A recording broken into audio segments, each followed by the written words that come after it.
तो स्वागत है दोस्तों। डिस्कशन करेंगे कुछ रेलवे स्टॉक्स के बारे में और ज़्यादा अपडेट्स जो रहेंगी वो आईआरएफसी के बारे में ही रहेंगी। साथ में बात करेंगे आरबीआई के रेट कट की एक इम्पॉर्टेंट अपडेट पर। उसके अलावा बात करेंगे वीडियो के एंड पर कुछ डिविडेंड और काफ़ी सारे बोनस शेयर्स के बारे में। वीडियो को शुरू करने से पहले एक छोटी सी रिक्वेस्ट उन लोगों से करना चाहेंगे जो लोग चैनल पर फर्स्ट टाइम आए और अभी तक उन्होंने चैनल को सब्सक्राइब नहीं किया, वो चैनल को सब्सक्राइब जरूर कर लें ताकि आने वाली सारी अपडेट समय से पहले आप तक पहुंचती रहे। तो फिर शुरू करते हैं आज के वीडियो। मैं हूं आपका दोस्त करण, स्वागत है आपका अपने ही चैनल पर। यानी कि 6 जून आज के दिन बहुत बड़ी रैली हमें बाजार में आती नजर आई। बाजार ने यहाँ पर निफ्टी ने 25,000 का लेवल को टच किया। करीब 12 बज के समा हो रहा होगा। यहाँ पर आरबीआई का भी गवर्नर संजय मल्होत्रा ने एमपीसी बैठक के बाद ब्याज दरों में, जो कि हमने टेलीग्राम पर इंस्टेंट ही शेयर किया, टेलीग्राम ग्रुप भी आप ज्वाइन कर सकते हैं, ब्याज दरों पर अपना फैसला सुना दिया और आरबीआई ने बाजार को एक बड़ी खुशखबरी दी, जहां पर काफी सारे एनालिसिस को उम्मीद थी कि 0.25 बेसिस पॉइंट की कटौती होगी, लेकिन आरबीआई ने 50 बेसिस पॉइंट की कटौती का फैसला कर दिया और आरबीआई 2 बार लगातार ब्याज दरों को कम करने का ऐलान भी कर चुकी है। और बीते 2 बार में आरबीआई ने 50 बेसिस पॉइंट घटाने का फैसला किया था, जबकि यह तीसरी बार कटौती पर आरबीआई ने कुल 75 बेसिस घटाने का फैसला किया। और इस ऐलान के बाद रेपो रेट 6% से घटकर 5.5% हो गया है, जो कि बाजार के लिए काफी अच्छी अपडेट है। और काफी सारे शेयर्स जो कि बैंक से रिलेटेड है, एनबीएफसी कंपनियां हो गई, उनके लिए भी काफी अच्छी अपडेट है।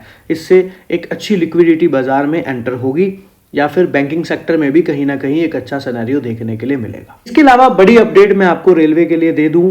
प्रधानमंत्री नरेंद्र मोदी जी यानी कि जम्मू कश्मीर के ऐतिहासिक दौरे पर पहुंच रहे हैं, या फिर समझे तो पहुंच चुके होंगे। तो ऑपरेशन सिंदूर के बाद यह दौरा केवल सुरक्षा ही नहीं बल्कि विकास और कनेक्टिविटी का भी नया अध्याय लिखने जा रहा है।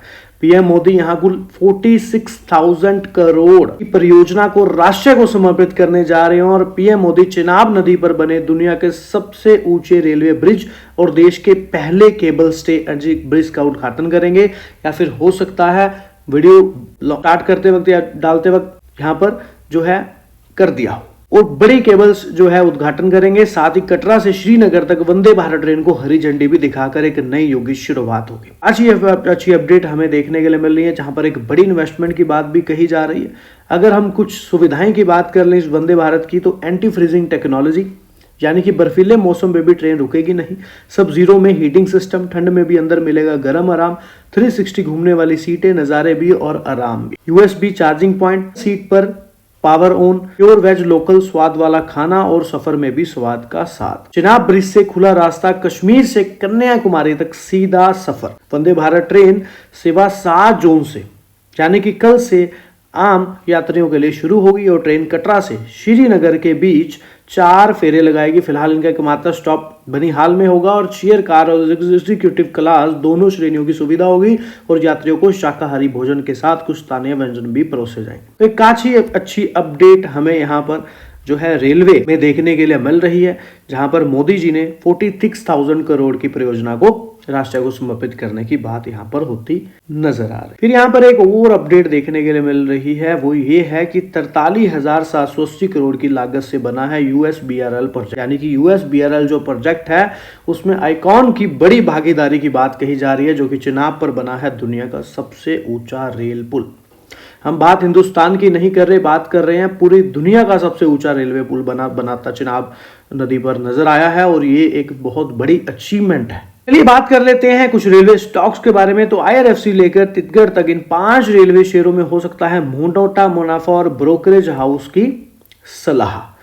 तो देखिए गुरुवार को यानी कि कल के दिन काफी अच्छी रैली देखने के लिए मिली। सेंटम ब्रोकिंग और नुमामा जैसी ब्रोकरेज फर्म्स ने आईआरएफसी, कॉन, जुपिटर वैगन जैसे 5 शेयरों को खरीदने की सलाह भी दी और 1 साल में 42% तक का रिटर्न संभव बताया। और ब्रोकरेज की टॉप 5वें रेलवे स्टॉक्स की लिस्ट यहाँ पर हम आपके साथ शेयर करें। तो जुपिटर वैगन की बात कही जा रही है, जहां पर सेंट्रम ब्रोकिंग ने विशेषज्ञ नीलेश जैन ने जुपिटर वैगन को 400 रुपए के बीच खरीदने की सलाह दी है, 400 से 397 के बीच, और शेयर का टारगेट प्राइस 451 रुपए रखा गया है, जबकि स्टॉक लॉस 372 रुपए के करीब बताया है। यानी कि यहां से 13% के स्टॉक में तेजी की संभावना बनती नजर आई है। अब ये लेवल आएंगे या नहीं, ये तो खैर मार्केट ही तय करेगा, पर फिलहाल यहाँ पर सेंट्रम ब्रोकिंग की तरफ से जो कि नीलेश जैन जी हैं, उनका व्यू यहाँ पर शॉर्ट टर्म में 13% के मुनाफे का जुपिटर वैगन पर बनता नजर आ रहा है। आईआरएफसी की बात कर लें तो सरकारी कंपनी में भरोसेमंद ग्रोथ यानी कि आईआरएफसी के शेयरों में भी 141 से 43 के रुपए के दायरे में खरीदने की सलाह दी गई है। टारगेट प्राइस 162 रखा गया है। स्टॉप लॉस 134 की बात कही गई है और आईआरएफसी में भी 13% तक का अपसाइड देखने को मिल सकता है, ऐसा एनालिसिस का कहना है। इकॉन की बात कर लें तो मजबूत टेक्निकल स्केल यानी कि इकॉन इंटरनेशनल के शेयर भी 202 से 205 रुपए की रेंज में खरीदने योग्य हैं। और सेंट्रम ब्रोकिंग बात कर लें टेक्समैको रेल एंड इंजीनियरिंग की तो रेलवे इंफ्रास्ट्रक्चर में दाव टेक्समैको रेल एंड इंजीनियरिंग में भी सेंट्रम ब्रोकिंग ने खरीदारी की राय के साथ 167 से 169 के रुपए में खरीदने पर 192 के टारगेट भी दिए। स्टॉप लॉस 156 के करीब बताया यानी कि यहां से 14% की तेजी संभावित की बात कही गई है। और फिर यहाँ पर 2 नई वंदे भारत ट्रेन की बात अपडेट आती नजर आ रही है, जो कि मध्य प्रदेश में यहाँ पर कहा जा रहा है चलती ट्रेन से नजर आएंगी। स्लीपर वंदे भारत नई लॉन्च होती नजर आएंगी। काफी अच्छी अपडेट फिलहाल हमें एक और देखने के लिए मिल रही है। पूरा होगा घंटों में पटना लखनऊ का सफर, मध्य प्रदेश को मिलने जा रही है नई Vande Bharat express sleeper train. 3 राजधानियों होंगी कनेक्टिविटी, कम समय में डेस्टिनेशन पर पहुंचे जाएगी भारत ट्रेन, वंदे भारत ट्रेन। तो काफ़ी अच्छी अपडेट फिलहाल ये भी देखने के लिए मिली। और इसके अलावा हमने जो बड़े प्रोजेक्ट्स की बात कही वो एक अलग चीज़ है और काफ़ी सारी नई अपडेट्स फिलहाल आती हमें नज़र आ रही हैं।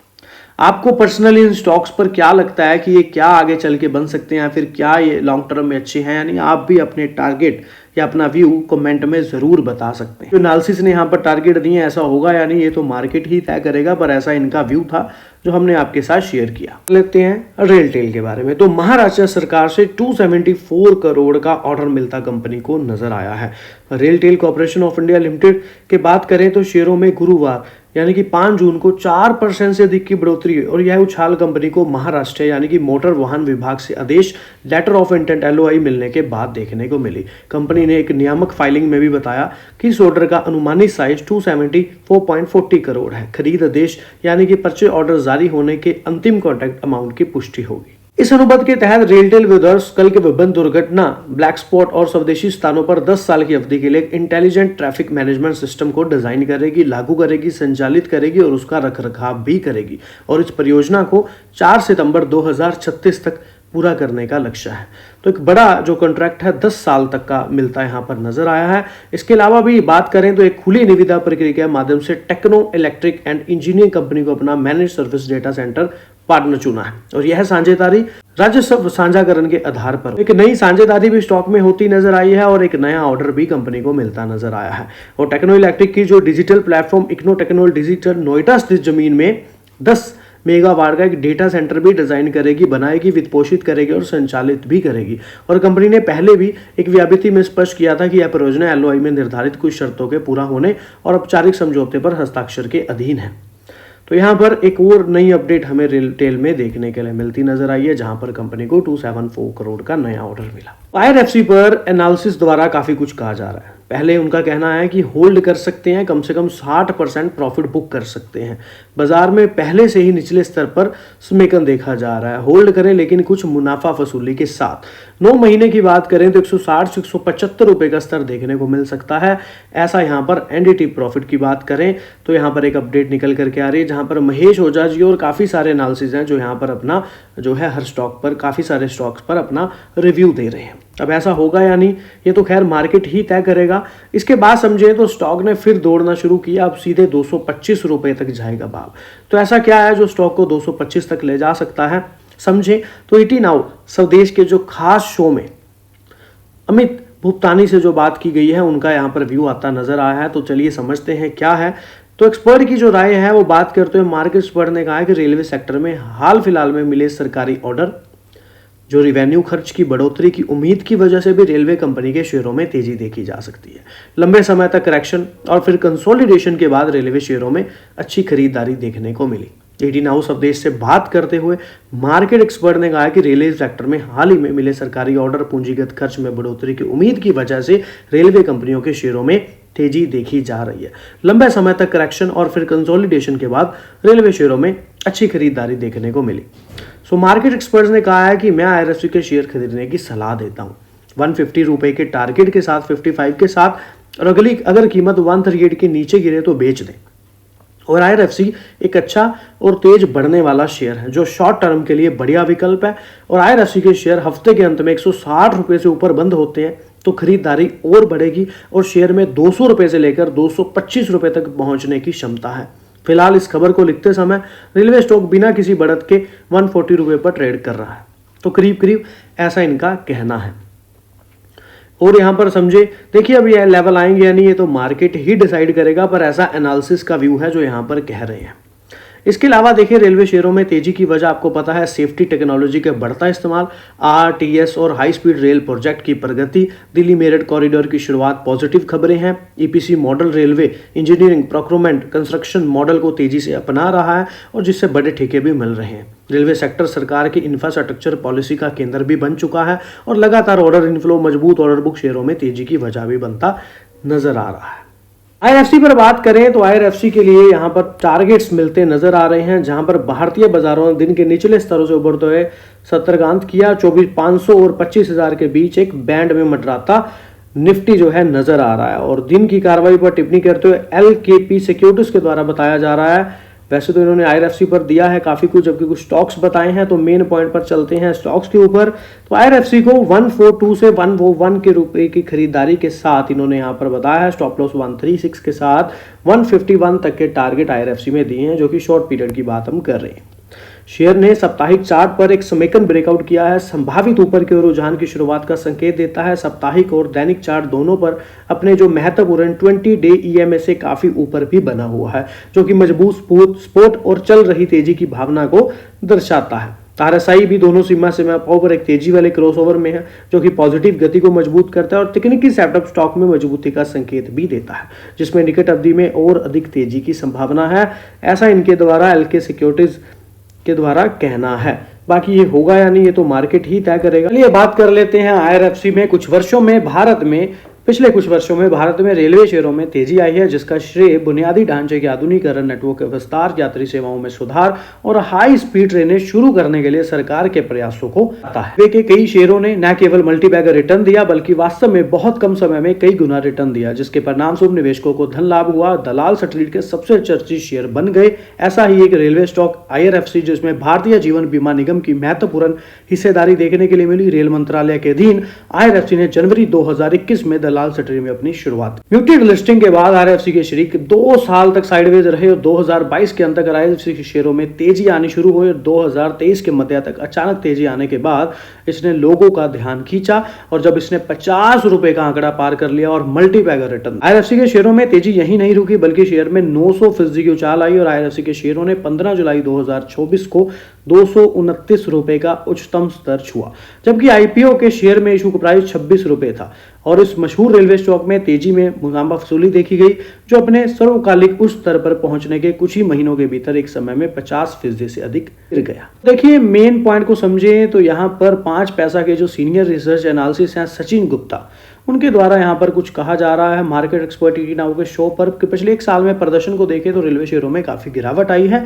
अगर नजरिया लंबा समय का है तो होल्ड करने का सुझाव ये दे रहे हैं, नजरिया अल्पवादी का है तो तकनीकी रूप से आईआरएफसी शेयरों में तेजी अभी शुरू ही हुई है।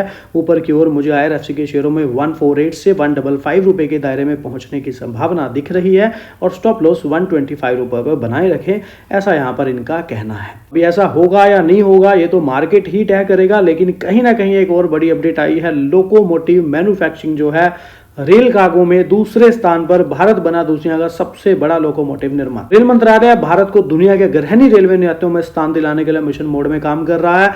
2047 तक विकसित भारत के लक्ष्य को हासिल करने के लिए भारतीय रेलवे अपने प्रयासों को तेज कर रहा है। नेशनल ट्रांसपोर्टर कई मोर्चों पर आगे बढ़ रहा है।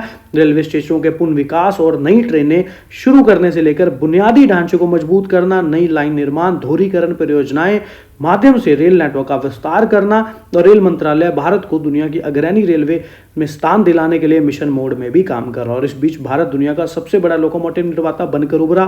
30 मई को सीआईआई के एक इवेंट में बोलते हुए रेल मंत्री अश्विनी वैष्णव ने घोषणा की कि देश ने पिछले साल 1600 लोकोमोटिव का प्रोडक्शन किया, जो वैश्विक स्तर पर सबसे अधिक उत्पादन का आंकड़ा है। उन्होंने कहा कि पिछले 10 साल में प्रमुख मील के पत्थर हासिल किए। 1612 मीट्रिक टन माल ढुलाई क्षमता के साथ रूस और अमेरिका को पीछे छोड़ते हुए दुनिया में दूसरा सबसे बड़ा माल ढुलाई रेलवे बना। और यह भी कहा कि सड़कों पर दबाव और CO2 उत्सर्जन में कमी 95% की कमी आती नजर आई और तेल आयात से भी बचत हुई। और राष्ट्रीय ट्रांसपोर्टर ने अगले 3 वर्षों में सभी पुराने कोचों को नए कोचों से बदलने का भी लक्ष्य रखा। वैष्णव जी ने कहा, पिछले 10 साल में हमने 41,000 LPG कोच बनाए। अब अगले 3 साल में हम पूरे रेल नेटवर्क में सभी पुराने कोचों को नए कोचों में बदलेंगे। तो काफी अच्छी अपडेट रेलवे के शेयरों के लिए आती नजर आ रही है। आगे भी मैंने कंसेप्ट समझाया है जिसमें मैंने 6 शेयरों के बारे में भी साथ में डिस्कशन की है, तो वो तो सिर्फ 1 मिनट में ही कंप्लीट हो जाएंगे, लेकिन क्या सिनेरियो है उससे पहले वो समझने वाला है।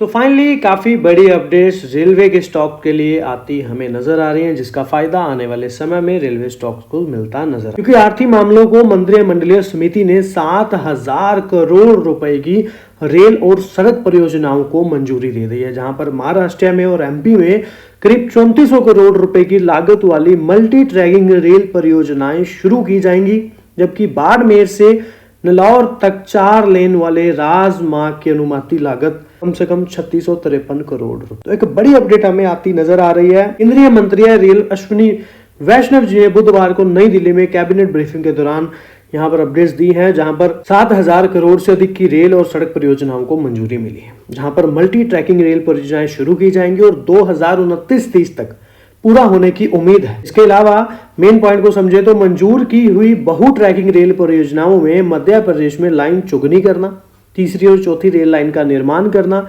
जहां पर इसके साथ साथ RVNL स्टॉक को भी बेनिफिट मिलता नजर आ सकता है, क्योंकि देखिए जैसे जैसे गवर्नमेंट है ना बजट मेन अपना बढ़ाती रहेगी, पैसा रेलवे के लिए लगाती रहेगी, वैसे वैसे रेलवे से रिलेटेड कंपनियां कहीं ना कहीं कुछ ना कुछ ऑर्डर तो एक उम्मीद के साथ ही हम कह सकते हैं कि किसी कंपनी का कोई बिजनेस है तो उसको ऑर्डर मिलने के चांसेस रहेंगे। और RVNL की एक खासियत है कि वो हमेशा कम बोली में ऑर्डर को खरीदती है। और फिर बाकी अगर रेलवे के स्टॉक्स जैसे RVNL या आईकॉन अगर काम कर रहे हैं तो IRFC का बेनिफिट क्या है, RFC को बेनिफिट क्या है, RFC यहाँ पर लीज पर लोन दे रही है, उसका सबसे बड़ा मोटिव यही है। देखिए दोनों परियोजनाओं में 4 जिलों को कवर करेंगे और रेल नेटवर्क में 176 किलोमीटर की दूरी जोड़ी जाएगी और इस परियोजना से 784 गांवों तक कनेक्टिविटी बढ़ेगी, जिसकी आबादी करीब 20 लाख के करीब है।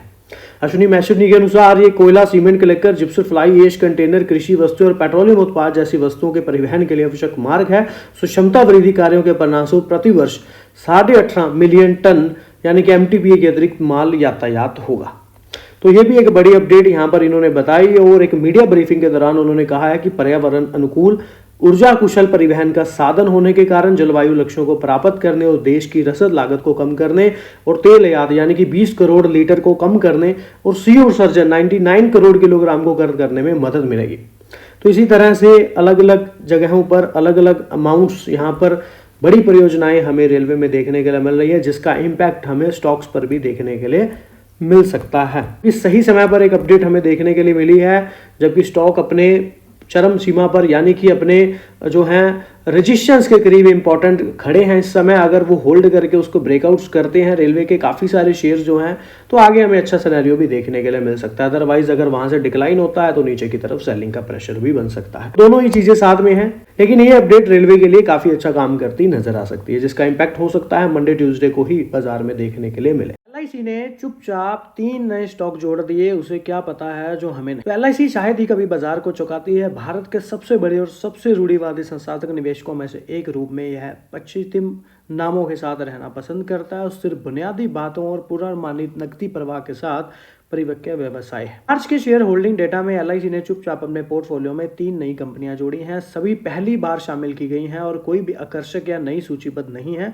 बस अपने अपने क्षेत्रों में काम कर रही स्थिर कंपनियां। बात कर लेते हैं IRFC की। तो भारतीय रेलवे की वित्तीय शाखा जो इसकी विकास आवश्यकताओं को पूरा करने के लिए धन जुटाने के लिए जिम्मेदार है और प्राथमिक कार्य भारतीय रेलवे की ओर से इंजन, यात्री कोच और वैगन खरीदने के लिए धन जुटाना और साथ ही रेलवे परियोजनाओं को वित्त पोषित करना है। तो 4-5 पॉइंट हैं, स्टेप बाय स्टेप समझने की कोशिश करते हैं। IRFC सार्वजनिक क्षेत्र के संस्थाओं जैसे RVNL और आईकॉन को ऋण देता है, लोन देता है और 31 मार्च 2025 तक IRFC के पास 4.6 ट्रिलियन की प्रबंधन के तहत संपत्ति यानी कि AUM थी, जिसमें से 99% रेल मंत्रालय से प्राप्तियां थी। 4.6 ट्रिलियन की प्रबंधन के तहत AUM की बात कही जा रही है, जिसमें से RVNL और इनकॉन को भी ऋण जो है दिया गया है। वहीं पर इतनी अधिक संधारण जोखिम भी पैदा करती है और प्रत्येक वित्तीय वर्ष में रेल मंत्रालय IRFC को अपनी वित्तीय आवश्यकताओं के बारे में सूचित भी करता है, जिसे IRFC बाजार उधार के माध्यम से पूरा करता है। और इस प्रकार इस पोर्टफोलियो संकेंद्रण का अर्थ है कि IRFC का विकास पूरी तरह से इन बजटीय संस्थानों पर निर्भर है और यह जोखिम IRFC के स्थिर AUM में स्पष्ट है, यानी कि 2023 और 24 में 4.6 ट्रिलियन। क्योंकि देखिए सरकार ने कोई भी जो है नया अतिरिक्त वित्तीय संसाधन आवंटित नहीं किया, सो इसके अनुरूप IRFC की जो कुल उधारी भी 4.1 ट्रिलियन यानी कि 31 मार्च 2025 तक 4.1 ट्रिलियन पर स्थिर रही है उधारी।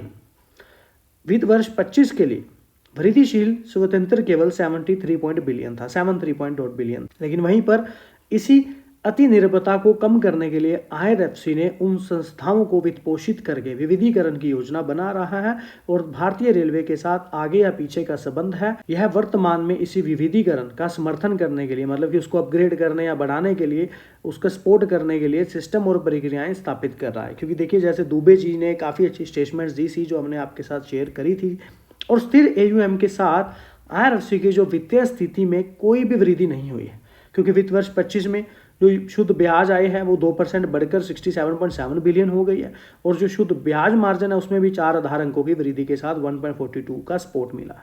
यह समझना भी महत्वपूर्ण है कि IRFC अपनी रिटर्न कैसे कमाता है। और वहीं पर ये लागत है प्लस मॉडल का पालन करता है, मतलब कि जो अपनी उधारी लागत है, हो सकता है कुछ समझ ना आ रहा हो या फिर कुछ मतलब बोरिंग टाइप हो, लेकिन ये देखिए पॉइंट तो जो है वो तो बदलने नहीं वाले, लेकिन कुछ तो समझ आ रहा होगा इन पॉइंट्स में आप। देखिए जब लागत पल्स मॉडल का पालन करता है और अपनी उधारी लागत पर मार्क अप अर्जित भी करता है, मतलब कि रेल मंत्रालय के साथ MOR के साथ समझौते के तहत, जो रेल मंत्रालय के साथ MOR यानी कि समझौते के तहत रेलवे IRFC को अर्धवार्षिक किस्तों में चुकाता है, जिसमें फंड की लागत और सहमत मार्जिन शामिल होता है। और अगर बात करें पिछले वर्ष की तुलना में शुद्ध प्रॉफिट की, तो 1.4% बढ़कर 65 बिलियन हो गया, यानी कि 0.1% ही सुनिश्चित करते हैं और इसका लाभ मोटे तौर पर इसकी शुद्ध आय ब्याज के अनुरूप बना रहे। इसके अलावा समझे तो देखिए कंपनी की जो कुल संपत्ति पर रिटर्न है 25 में और 24 दोनों के लिए 1.3 अपरिवर्तित रहा है। तो रेल मंत्रालय ने वित्त वर्ष 26 के लिए कोई लक्ष्य निर्धारित नहीं किया, और जिसका अर्थ है कि वित्त वर्ष 26 में वृद्धि स्थिर रहने की संभावना है। तिमाही में LIC की बात कर लें तो IRFC में 1.5% हिस्सेदारी खरीदी है LIC ने, क्योंकि देखिए मूल्यांकन के दृष्टिकोण से समझें तो IRFC फिलहाल 3.5 के प्राइस टू बुक वैल्यू पर मल्टी पर कारोबार कर रहा है, जो 4 साल के औसत पर 1x से अधिक है। तो यहाँ पर काफ़ी सारी चीज़ें हमने यहाँ पर समझी कि रेल मंत्रालय के साथ जो समझौता हुआ है उसमें अर्धवार्षिक किस्तों में चुकाता है और जिसमें फंड की लागत और सहमत मार्जिन भी शामिल होता है। इसके अलावा देखिए 26 में कोई वृद्धि स्थिर रहने की संभावना बनती नजर आ रही, क्योंकि कोई भी लक्ष्य अभी निर्धारित नहीं होता नजर आ रहा। बाकी दुबे जी ने जो स्टेटमेंट्स दी थी वो आप अलग से समझ सकते हैं, क्योंकि उनकी स्टेटमेंट्स भी काफ़ी अच्छी दी गई हैं, आगे भी मैंने शायद डिस्कस करी हुई हैं।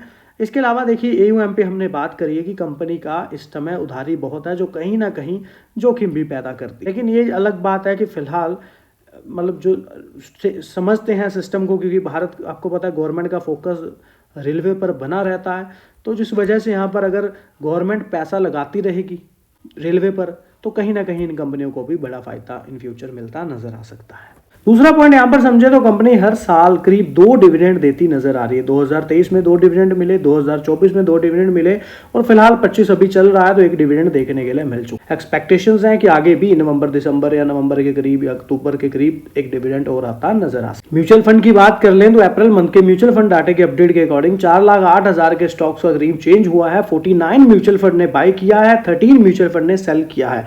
खरीदने वाले ज्यादा हैं और मजे की बात यहाँ पर यह है कि नवंबर और दिसंबर में काफी अच्छी बाइंग म्यूचुअल फंड ने IRFC द्वारा करी थी IRFC में, लेकिन जन फेब या मार्च इन तीनों में बिकवाली ज्यादा देखने के लिए मिली, कोई बड़ी बाइंग नहीं है। इस बार जरूर फिर अप्रैल मंथ में कुछ बाइंग हमें आती नजर आई है, जितनी की बाइंग करीब फेब में भी आती नजर आई। यहाँ पर अश्विनी वैष्णव जी ने अगले 2 से 3 वर्षों में 100 अमृत भारत, 50 नमो भारत और 200 वंदे भारत तक की यहाँ पर निर्माण के लिए ट्रेनों की बात यहाँ पर कही। इसके अलावा समझे तो यहाँ पर 2025-26 के बजट में जो भारतीय रेलवे के उन्नयन पर सरकार का ध्यान जारी है, 2.52 लाख करोड़ रुपए का आवंटन किया गया और वैष्णव जी ने 4.6 लाख करोड़ रुपए की नई परियोजना पर भी प्रकाश डाला। देखिए, जब रेलवे पर बड़ी इन्वेस्टमेंट होती रहेंगी तो रेलवे की कंपनियों को उनका बेनिफिट मिलता ही रहे। अगर इस बात को शॉर्ट में समझेंगे तो भी एक ही लाइन बनती है, लंबे में समझेंगे तभी एक बात बनती है। अगर गवर्नमेंट का, सरकार का निवेश पूंजीगत रेलवे पर बढ़ता है तो नो डाउट रेलवे से रिलेटेड जो कंपनियां हैं उन सभी कंपनियों पर ही कैसे ना कैसे करके इफेक्ट जरूर पड़ता है, क्योंकि कोई ना कोई प्रोजेक्ट, कोई ना कोई कर्म, कोई ना कोई कार्य कंपनी कर रही है। ये हमको पता होना चाहिए कि हमारी कंपनी जो है, जो हम पर निवेश कर रहे हैं, उसका बिजनेस जो है वो बिजनेस उससे रिलेटेड है या नहीं। तो IRFC का सबसे बड़ा मेन सिनेरियो क्या रहता है आपको पता है, पेपर देना, नई परियोजना। अब कंपनी नवरत्न स्टेटस पर भी है, 1000 करोड़ तक का खुद का डिसीजन ले सकती है और काफी सारी एडवांटेज भी हैं जो अभी यहाँ पर आगे दुबे जी ने जो कहा है वो मैंने शेयर किया हुआ, जिससे काफी चीजें क्लैरिटी से पता चलती हैं। अगले 4 से 5 वर्षों में पूरा हो जाएंगे और इन परियोजना में नई रेलवे लाइनें बिछाना भी है, पुनः विकास करना भी है, फ्लाईओवर भी है और अंडरपास का निर्माण करना भी शामिल है। और 31 मार्च तक तो 1400 कोच पूरे होने की उम्मीद भी बताई गई है और 25-26 में 2000 नए टर्नल कोच का लक्ष्य है और 1000 नए फ्लाईओवर को मंजूरी भी दे दी गई है। % डिस्काउंट पर मिल रहा है। रेलवे PSU स्टॉक खरीदना चाहिए या नहीं, तो आप लोगों को पता है पीक से काफी बड़ी गिरावट रेलवे के स्टॉक्स में होती नजर आई। SBI की बात कर लें तो SBI का भी डिविडेंड 30 मई की रिकॉर्ड डेट के साथ मिलता यहाँ पर नजर आएगा। टाटा पावर कंपनी के कल शानदार रिजल्ट्स के बाद कंपनी ने यहाँ पर जो डिविडेंड है वो यहाँ पर रिकॉर्ड डेट 20 जून रखी है, लेकिन यहाँ पर 4 जुलाई को जो 2025 को होने वाली कंपनी की 106वीं वार्षिक आम बैठक है, जो कि AGM शेयर धारकों की मंजूरी के साथ चलती नजर आएगी, अधीन है। तो उसके बाद यहाँ पर पात्रता के लिए वैसे 20 जून रिकॉर्ड दी गई है, लेकिन AGM की जो मीटिंग है टाटा पावर में वो 4 जुलाई को देखने के लिए मिलने वाली है। तो ये थे कुछ डिविडेंड शेयर्स। तो एक महीने में 60% की तेजी, अब कंपनी ने दिया एक पर एक बोनस शेयर का तोहफा। तो भारतीय कंपनी है जो एनर्जी और बिजली के कामों में जुड़े बिजनेस को करती है। कंपनी विभिन्न प्रकार के तारों और केबलों को बनाती है और कंपनी 1986 में जयपुर राजस्थान में स्थापित हुई थी और अब यह भारत और विदेशों में अपनी उत्पादों की सप्लाई भी करती है। एनमी केबल्स ने किया बोनस शेयर का ऐलान। शेयर धारकों को मिलेगा 1.1 बोनस, यानी कि डायनामिक केबल्स लिमिटेड जो एक सरकारी मान्यता प्राप्त 2 स्टार एक्सपोर्ट हाउस है, अपने शेयर धारकों को बड़ा तोहफा देते हुए 1 बोनस देने का शेयर ऐलान किया। कंपनी के बोर्ड ऑफ डायरेक्टर की बैठक में यह फैसला लिया गया। बोनस शेयर इशू कंपनी अपने हर मौजूदा एक शेयर पर एक शेयर फ्री में देती यहाँ पर नजर आएगी, यानी कि जिसके पास 100 शेयर हैं उनको 100 और मुफ्त मिलेंगे। यह बोनस शेयर कंपनी के सिक्योरिटी प्रीमियम अकाउंट और जनरल रिजर्व से जारी किए जाएंगे। रिकॉर्ड डेट की घोषणा बाद में की जाएगी। बोनस शेयर क्रेडिट कंपनी का लक्ष्य है कि 29 जुलाई 2025 तक बोनस शेयर धारकों के डीमैट अकाउंट में भेज दिए जाएंगे। शेयर कैपिटल में भी इजाफा होगा और इस फैसले के तहत कंपनी ने अपनी अधिकतर पूंजी को भी 25 करोड़ रुपए से बढ़ाकर 50 करोड़ रुपए कर दिया, जिससे भविष्य में भी शेयर धारकों के हित को ध्यान में रखते हुए पूंजी जुटाई जा सके। मौजूदा और नए शेयरों का ब्यौरा। बोनस से पहले शेयर पूंजी 24.22 करोड़, बोनस के बाद शेयर पूंजी 48.45 करोड़, यानी कि 4.84 करोड़ शेयर और पहले 2.42 करोड़ शेयर हो जाएंगे। और वहीं पर पिछले एक महीने में 59% भागा है ये स्टॉक और पिछले एक साल में 64% के करीब रिटर्न रहे हैं इस शेयर डायनामिक केबल्स लिमिटेड में। बात कर लेते हैं शेयर होल्डिंग पैटर्न में। FI, DI दोनों ही बड़े इंस्टीट्यूट इन्वेस्टर स्टॉक में इन्वेस्टेड हैं और धीरे धीरे अपनी होल्डिंग भी कहीं ना कहीं बढ़ाते नजर आ रहे हैं। नंबर ऑफ शेयर होल्डर्स का भी एक जंप देखने के लिए मिल रहा है और पब्लिक ने भी काफी अच्छा